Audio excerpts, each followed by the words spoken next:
top of the world today, and we're gonna be doing some photography photos when you're way up high. Again, if you don't know me, you don't need to know me, just know my name's Chris, and yeah, we're gonna take some photos up here, so stay tuned. Okay, so when you're up here, just make sure you got a tripod, because we're gonna be taking long exposures, and if you do it handheld, well, it'll come out looking like you are running when you're taking the photo.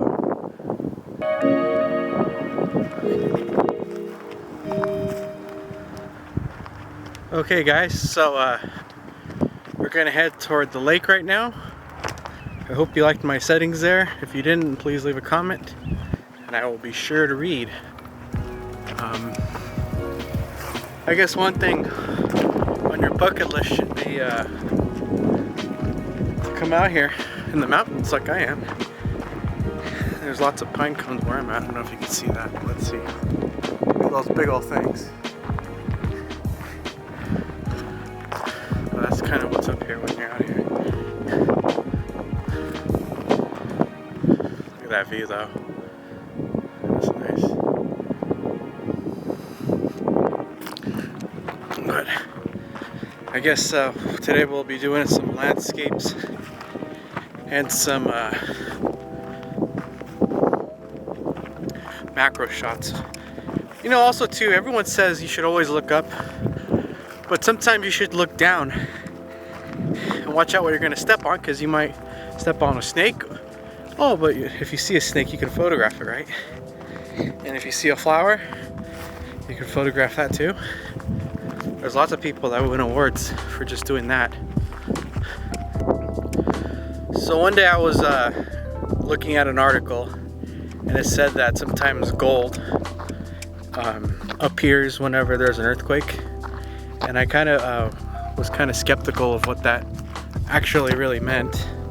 But they said that along the fault lines, when the fault lines separate, you know, or they sometimes lift up or sometimes they lift down, gold can be in like the middle layer of it or on the very bottom layer, and I kind of wanted to see if that's true or not. So we'll do a video on that and see if that's true or not. But that'd be really cool, you know, just to know. So if you live in earthquake country like I do here in California, you can kind of see where your local fault line is, and hopefully you can figure out what kind of tools you need to like be able to excavate that. But usually the fault lines around here where I'm at are near like the state parks, so I don't know if they would let you I don't want to say destroy, but like maybe like dig around that place. But we'll do a video on that, and I'll be sure to let you guys know if that's a myth or reality. But even if we don't find something, then I guess it'll just be cool to like, I don't know, just be a cool little mystery hunt, you know? And yeah. Okay, I chose this spot because, as you can see, I'm gonna have the f-stop wide open, so f1.8. So when you have it that open, you probably want to be 10 feet away, and then make sure you have something in the foreground. This rock would be in the foreground, and as you can see, the background's blurry, which is what you want, right? And also to make sure that your background has some backlighting too. That's cool. And then you don't really need a flash for this. We can bring up the shadows in Lightroom. But yeah, just make sure that you practice your pose right here or something like that, and you guys can see what I came up with right now.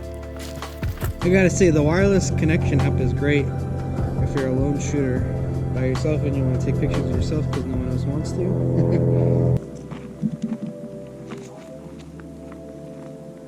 I think the best way to do it is to get on top of a rock here. So, oh my god. Alright. We're on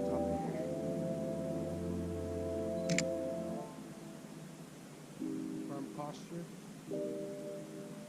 Alright, I think we're done with this spot. Hopefully you guys learned what I did and you saw something that I could have done. Maybe you could use it too if you have a similar kind of situation.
Okay, we switched over to the GoPro so you guys can see my setup here. So I just got the Manfrotto, the Canon R, and I had this Canon R since it came out. In a funny story, I didn't have a lot of money at the time, and I really, you know what the funny thing is that I really wanted the Nikon D850 for some reason. I was just watching Tony and Chelsea Northrup's video about it, and I saw how well it performed in low light, and I was like, man, I gotta get that thing. But the only thing I could afford at the time was the Canon R, and thanks to the critics out there, which I don't like them, but I thank them because since they criticize the camera so much, it dropped in price. So I was able to get it really cheap at the time. I bought it in November of 2018, and I believe I paid $1,600, which was a steal at the time. I didn't know what I got. I thought, I was like, oh well, if this is all I can afford, then I'll just get it, because I was in a rush too to get something, because I was filming a quinceañera for a cousin of mine, and I just needed to get it. But or how do they say that? There's a saying for that thing. I think it was something about like hold and behold or some shit like that. It turned out to be pretty good, you know. The C-Log on it's fantastic. I had no problems with it, and it's been my workhorse. I was like, oh man, I really want the 1DX too, but that was like $5,000. I was like, hey, there's no way I can beat it. Get that, you know. But this thing actually, with the firmware updates and everything and the hidden little features, it actually is, in my opinion, it's the best camera of the year, you know. And if you can buy one used or two used, I would do it. I'm saving up to get another one now, but yeah, I really like it. So that was my setup. Okay, so my settings here, I've got the Gobe filter with the step-up ring, and then I have the Canon RF 35mm RF. And the thing about step-up rings, if you don't understand, like I didn't understand in the past, was this is the step-up ring and then this is the ND filter. So to determine what size you get, since this is a 35mm, you want to measure the dimensions of the circle on your lens, and then make sure that the step-up ring, that it's the tiniest one, and then just so it's able to fit on your lens, right? And then there's another dimension right here that fits on the ND filter. But that's just like a quick little tip. I'm sure someone else can explain it better to you. But for my settings, I have 1/60th of a second of a shutter speed, f8, and I have ISO low. And keep in mind too, I have the ND filter pretty low too. So when I take the picture, this is what you get. So let's do this.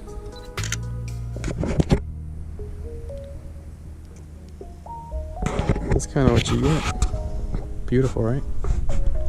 And keep in mind your framing too, you know.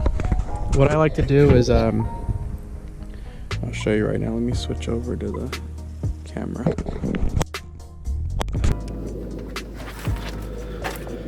So what I like to do before I set down the camera is I like to use my hands like this. This will kind of give me the impression of what the camera's seeing. So when I look like this, and I kind of follow the rule of thirds within this, you know, made up box here. And I just kind of look for like the most depth of field. And so whatever has the most depth of field, that's where I'll put the focus points. So right here it would be at the very top right corner, top right middle corner. And that's kind of what I do, you know, to get these awesome shots. And I realized too that if you have time and if there's no subjects moving in your frame, I would take the longest shutter speed you can. And obviously if there's a bird flying by, or obviously if there's someone walking and you want to take a photo of them, you need to adjust your shutter speed. And for that, just to be on the safe side, you want your shutter speed at no, that's the aperture. You want the shutter speed at 3/20th. I found that 3/20th, even if you're in a moving car and you need to get someone, you'll always get them in focus and they won't be blurry. So that's another quick tip for you. Okay guys, until next time, I hope you learned something today. But now to get a little spiritual off the camera stuff. If you're ever feeling alone, you know, you should come out here and reach out to nature. I noticed that there's nothing out here that can harm you, unless it's like a mountain lion, right? But usually that won't happen. I just love to come out here and look at the birds, look at the trees, and just take in the fresh air, you know. City life can be hard. Not can be, it is hard. So it's nice to get away for a while, you know. And kind of just like rethink a little bit. But enough of my talk, so hope you guys enjoy the rest of your day or night. And it's been Chris Ramirez again, and until next time.